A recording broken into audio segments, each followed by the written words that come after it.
तो हेलो दोस्तों, क्या हाल है आप लोगों के।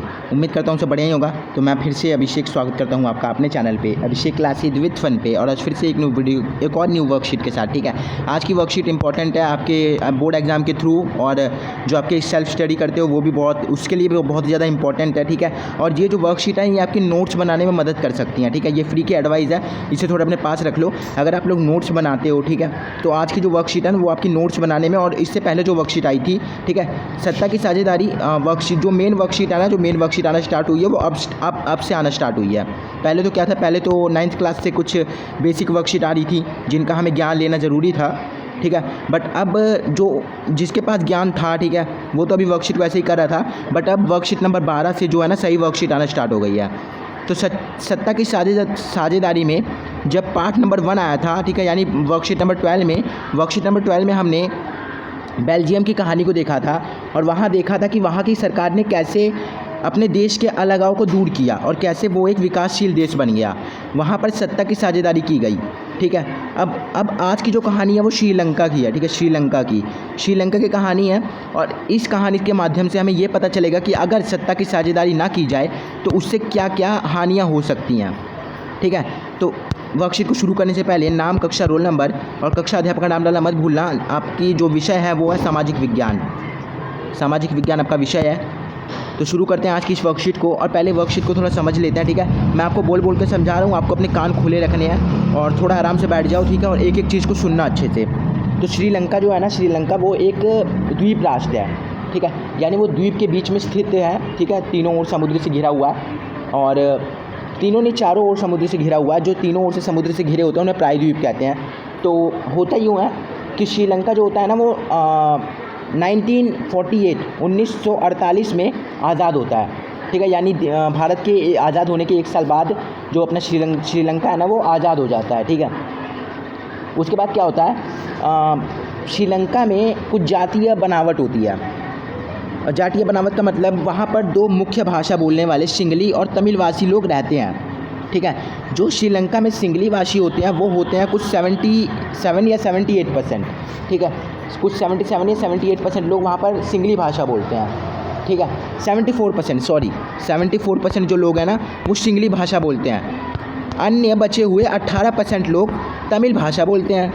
ठीक है, अब जो तमिल भाषा बोलने वाले लोग हैं वो भी 3 हिस्सों में बटे हुए हैं।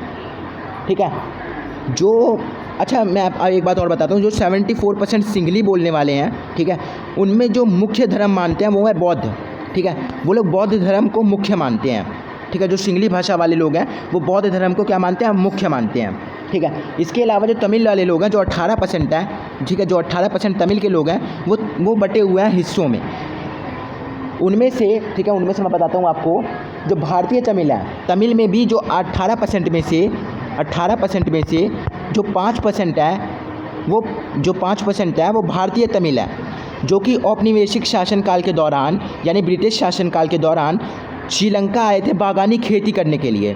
ठीक है, और वो वहीं बस गए और उन्होंने तमिल सीखी और वो बन गए भारतीय तमिल। तो 18 में से 5% लोग क्या बन गए, भारतीय तमिल बन गए।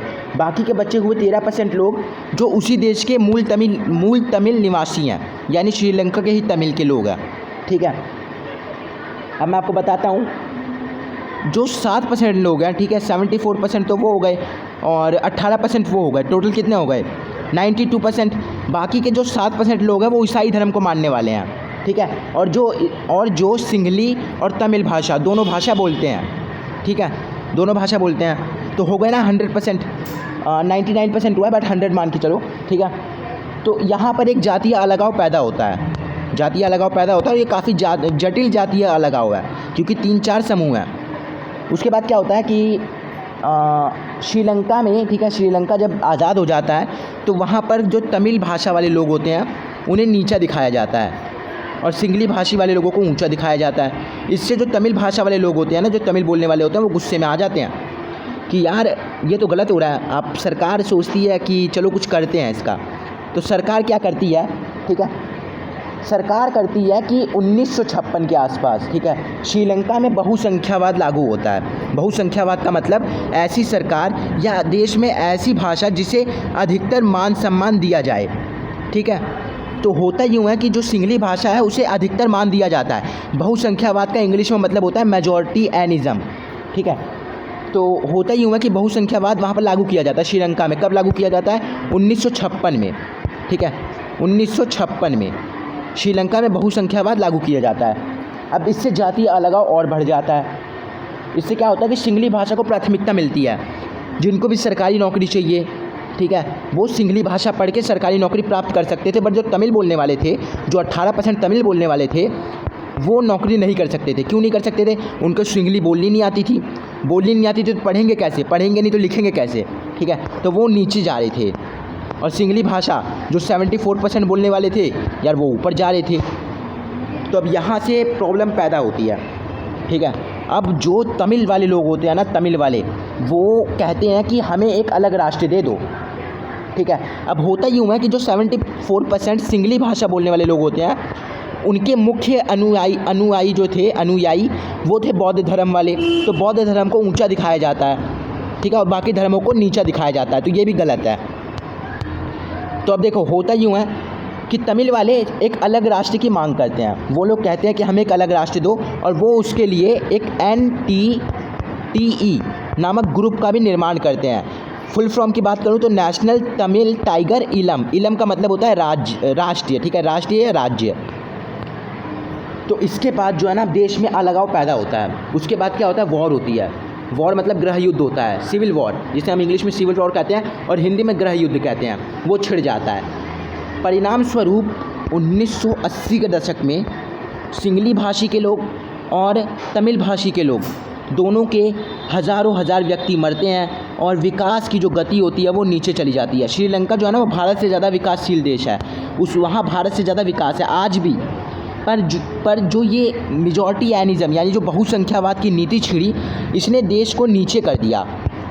तो इससे पता चलता है कि अगर सत्ता की साझेदारी किसी एक व्यक्ति के हाथ में दे दी जाए, जैसे कि श्रीलंका में सिर्फ सिंगली भाषा को प्राथमिकता दी गई, तो वो गलत है, ठीक है। इसीलिए सत्ता की साझेदारी की जाती है, जो कि बेल्जियम ने किया था।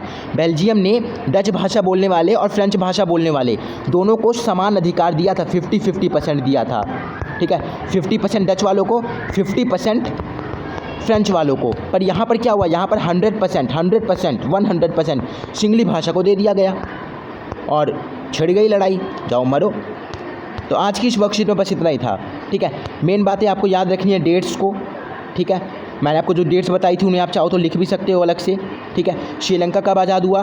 1648 में। बहुसंख्यावाद कब लागू हुआ? 1956 में। सिविल वॉर वहाँ पर कब हुई? गृह युद्ध कब हुआ? 1980 में, ठीक है। 3 ही डेट है, याद रखना इन्हें। अब आते हैं क्वेश्चन आंसर्स पे। तो इस बार सोचा वर्कशीट को ही ले लेते हैं यार, वर्कशीट से स्क्रीनशॉट ले लिया। तो देखो, श्रीलंका के संदर्भ में कौन सा असत्य है?